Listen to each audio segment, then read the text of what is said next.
Shalom Aleichem and welcome to Machin Leira Online Smicha. Especially in Jewish communities, this is a question that happens always. In other communities, lahavdil, it's a seasonal question. It depends on how the market goes. But if a person's looking to buy a house or a house goes up for sale in a Yiddish community, there's always a bidding war. And the question is, what is halacha's view about this? If you know that somebody's interested in buying a house or somebody's in need of a house, could you outbid him? Or is there a order of a way how Chazal tell us or halacha tells us what's the proper way to buy a house without hurting anybody? If the question makes sense. So without getting into Achrayim and Sha'al Shuvas Svarim, let's just read a halacha in Shulchan Aruch and Choshen Mishpat, and this will give us a general view. And to introduce this halacha, there's the concept of ani hamahapich becharara. Ani hamahapich becharara means there's Nebuch, a poor man. He finds a kichel on the street, a piece of cake on the street, something like that, and he knows that he can't get it yet, but he's circling around there, he's hovering there. When the time will come, he'll be first to get it. So even though he never took it to himself yet, if somebody gets a reason why does something that he should get it first, it's not the right thing to do. The Gemara says he's like a Russia, and we'll soon discuss this exactly how it applies. So because of that concept of Ani Mahapich Becharara, this is a halacha in Choshen Mishpat, Siman Reish Lamed Zayin. Now I'm going to talk to you a little about real estate, because this is a very, very common problem. When there's a war, who could be the first one to find a house, etc. But this is a simon that has two seifim. In this little share, we won't get to the second sif, but the second sif is as relevant to this season of the year after Pesach. All schools are already preparing for the following year, and everybody wants to have the best and shens the best teachers. Could you pluck out a teacher from another school and bring him and hire him to your school?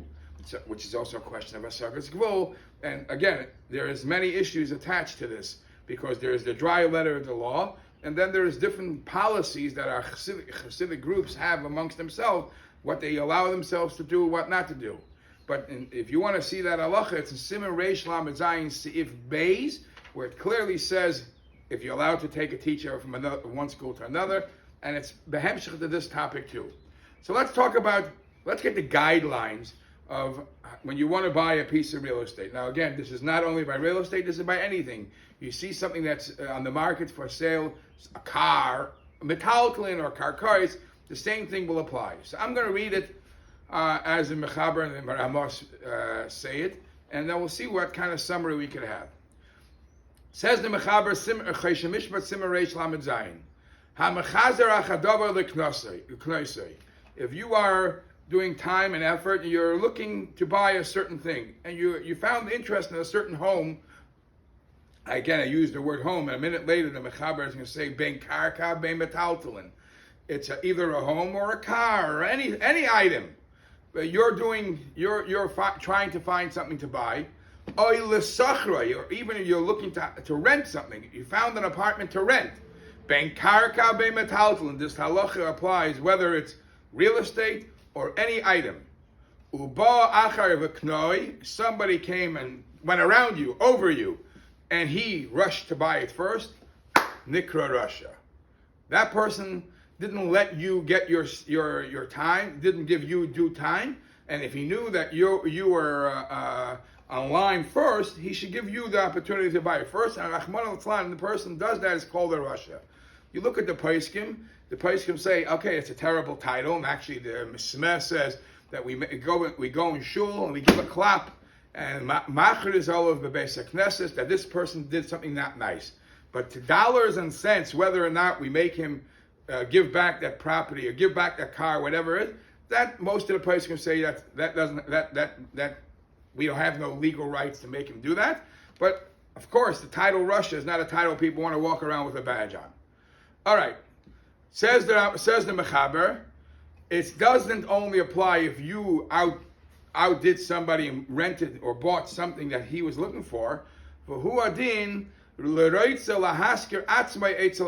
same would apply if you're looking to hire yourself out to others, the same adin will apply. And that's why I said it's also applicable about a teacher, and that will be for a different time. So the opening statement is, if somebody's interested in buying something, whatever it is, you have to give him his time to finish off the deal, and you can't outdo him. Comes the Mechaber and says, V'yesh omrim. However, there are those that say this is only when the guy is looking to buy. This guy is looking to buy something for sale or rent something for rent, then the halacha is that way. However, in Baal Liskos behefker, if there's something, a vacant lot, or something which is considered hefker, and it's a race to the base, who could be the first one to get it? He's the lucky one. Or if, let's say, there's an organization that's giving out presents, giving out funds, and you know that somebody's on the line, but this is a matana. What's unique about the hefker and matana is the house or the car, push comes to shove, if you don't get this one, you'll find another house, you'll find another car. But these funds or this hefker, it's a one chance opportunity. It's either you get it or you don't get it. So there's a yesh aimim that say that if it's a hefker issue or a matana issue, if you skip the line, go ahead, even though you know somebody's interested,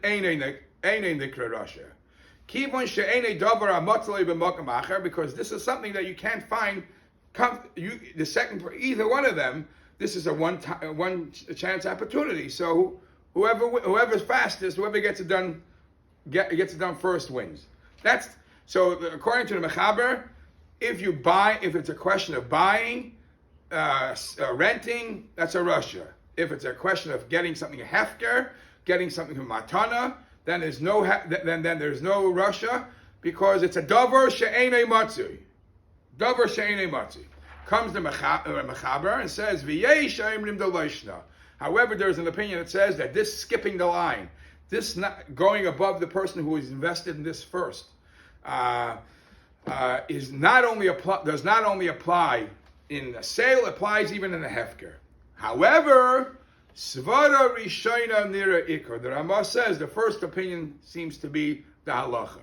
Now, by the way, I have to mention something that's mentioned in Paiskim, that there's two levels to this in how the first person got invested. If the person's just interested and he's looking and then negotiating, the Pesach Tshuva speaks about if they're negotiating a deal and the first person is willing to give 100,000 and he's way off of the price of that's a different thing. He's nowhere. If they're so far off from the price, then he's not even entered the league.